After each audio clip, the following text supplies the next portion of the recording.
வணக்கம் மக்களே. இன்றைக்கி வந்து பார்த்திங்கன்னா நம்ம ஒரு வெஜிடபிள் சேமியா பண்ண போகிறோம். இது வந்து நம்ம காலையில் பிரேக்ஃபாஸ்ட்டுக்கு சாப்பிட்லாம், இல்லை நைட் டின்னருக்கு எடுத்துக்கலாம். அப்படி இல்லையா நம்ம வந்து பிள்ளைங்க ஸ்கூல் விட்டு வந்தோடனே ஏதாவது ஸ்நாக்ஸ் கொடுக்குறதுக்கு பிஸ்கெட்டு அதெல்லாம் செஞ்சு கொடுக்குறது, நல்லா நிறைய வெஜிடபிள்ஸ்லாம் போட்டு ஒரு சேமியா செஞ்சு கொடுக்கலாம். அது தேவையான பொருட்கள் எல்லாமே நம்ம இங்கே எடுத்து வச்சுருக்கோம்.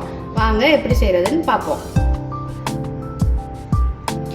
நம்ம பேன் எடுத்து வச்சுருக்கோம். பேன் நல்லா சூடானோடனே எண்ணெய் சேர்த்துக்கலாம்.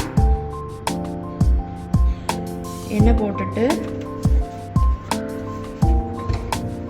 இங்கே ஒரு 10 முந்திரி பருப்பு இருக்கும், அதை எடுத்து வச்சுருக்கேன். ஃபஸ்ட்டு இந்த முந்திரி பருப்பை லைட்டாக ஃப்ரை பண்ணி எடுத்துக்கலாம்.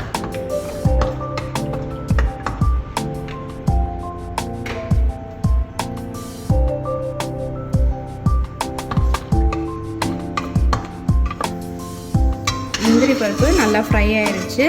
இப்போ தனியாக இதை ஒரு பவுலில் மாற்றிக்கலாம்.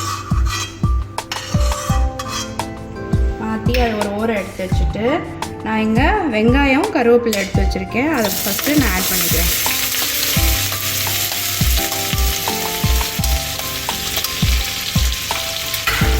ஆட் பண்ணிவிட்டு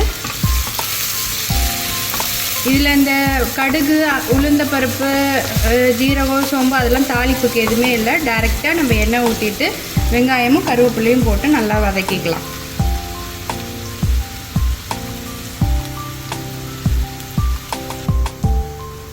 நம்ம போட்ட வெங்காயம் நல்லா வதங்கிருச்சு. இப்போ நான் எடுத்து வச்சுருக்க காயெல்லாம் சேர்த்துக்கிறேன். தக்காளி, ஒரு சின்ன தக்காளி, முழுசாக ஒரு சின்ன தக்காளி, கேரட், உருளைக்கிழங்கு, கேப்சிகம், கலர் கேப்சிகம்ஸ், அப்புறம் பச்சை பட்டாணி போட்டுக்கிறேன். எல்லாத்தையுமே ஒன்றாவே நம்ம போட்டு மிக்ஸ் பண்ணிடலாம்.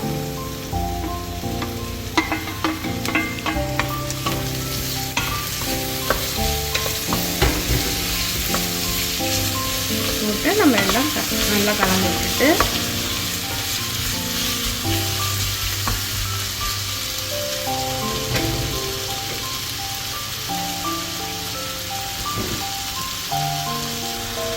நம்ம வெஜிடபிள்ஸ்லாம் ஃப்ரை ஆகிருக்கும் போது ஒரு ஸ்பூனில் அரை ஸ்பூன் கொஞ்சம் போல் இஞ்சி பூண்டு பேஸ்ட்டு நம்ம சேர்த்து மிக்ஸ் பண்ணிடலாம். அதையும்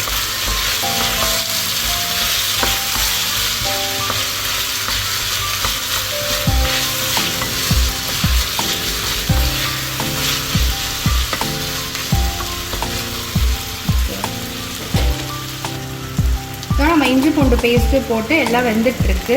இந்த சேமியாவுக்கு, வெஜிடபிள் சேமியாவுக்கு ஃப்ளேவரே நம்ம போடுற மசாலாவில் தான். ஸோ இப்போ மசாலாலாம் ஆட் பண்ணிக்கலாம். இதில் வந்து நான் இப்போ ஒரு ஸ்பூன் காஷ்மீரி மிளகாய்த்தூள் சேர்க்குறேன். காஷ்மீரி மிளகாய்த்தூள்,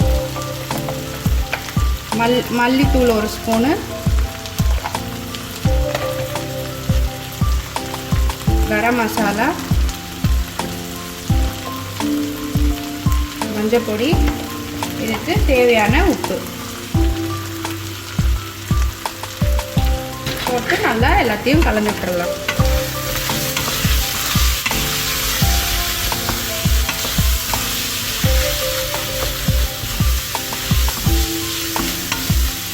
மசாலாலாம் போட்டு மிக்ஸ் பண்ணியாச்சு.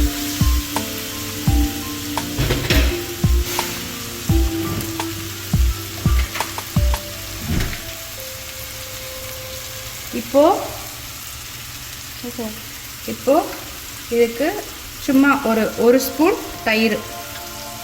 கிட்டத்தட்ட இது இந்த சேமியா வந்து பார்த்தோன்னா ஒரு பிரியாணி டேஸ்ட்டில் தான் வரும். இது ஒரு ஸ்பூன் தயிர் போட்டு நல்லா மிக்ஸ் பண்ணி விட்டுறலாம்.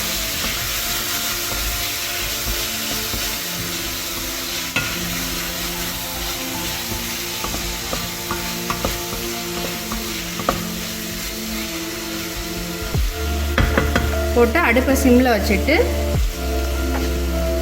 நம்ம கவர் போட்டு ஒரு நிமிஷம் க்ளோஸ் பண்ணி வைப்போம்.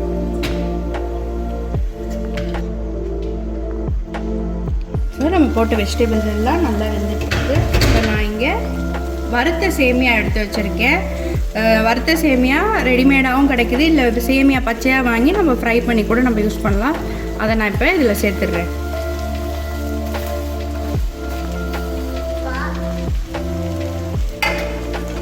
சேமியா சேர்த்துட்டு இந்த வெஜிடபிள்ஸோட நல்லா அந்த சேமியாவை மிக்ஸ் பண்ணிடலாம்.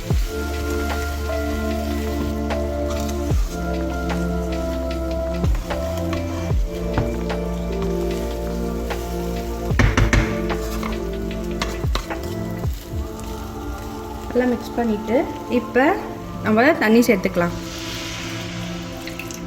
தண்ணி வந்து எவ்வளோ நம்ம சேர்க்கணுன்னா, இந்த சேமியா வந்து தண்ணியில் முழுகிற அளவுக்கு ஃபுல்லாக அந்த சேமியா வந்து ஃபுல்லாக தண்ணியிலே கவர் ஆகிற அளவுக்கு நல்லா மிக்ஸ் பண்ணிவிட்டு கிண்டி விட்டுட்டு தண்ணி சேர்த்துக்கலாம்.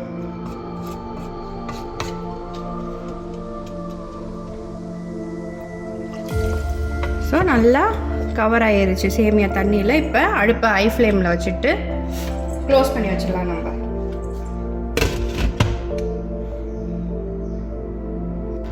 நம்ம ஹை ஃப்ளேமில் வச்சுருந்து குக் பண்ணோமா, இப்போ பார்த்திங்கன்னா தண்ணி எல்லாமே நல்லா வற்றி உள்ளே போயிடுச்சு. இப்போ அடுப்பை வந்து நம்ம சிம்மில் வச்சிடலாம். சிம்மில் வச்சுட்டு நல்லா ஒரு கை ஃபுல்லாக கொத்தமல்லியை நல்லா தூவி விட்டுட்டு நம்ம அடுப்பை சிம்மில் வச்சு கவர் பண்ணி வச்சிடலாம். நம்ம சேமியா சூப்பராக ரெடி ஆயிடுச்சு. இப்போ நம்ம ஃபஸ்ட்டு சீனில் வந்து என்ன பண்ணோம், முந்திரி பருப்பு வறுத்து வச்சுருந்தோம்ல, அதை வந்து இதில் போட்டுடலாம். போட்டுட்டு மிக்ஸ் பண்ணிவிட்டு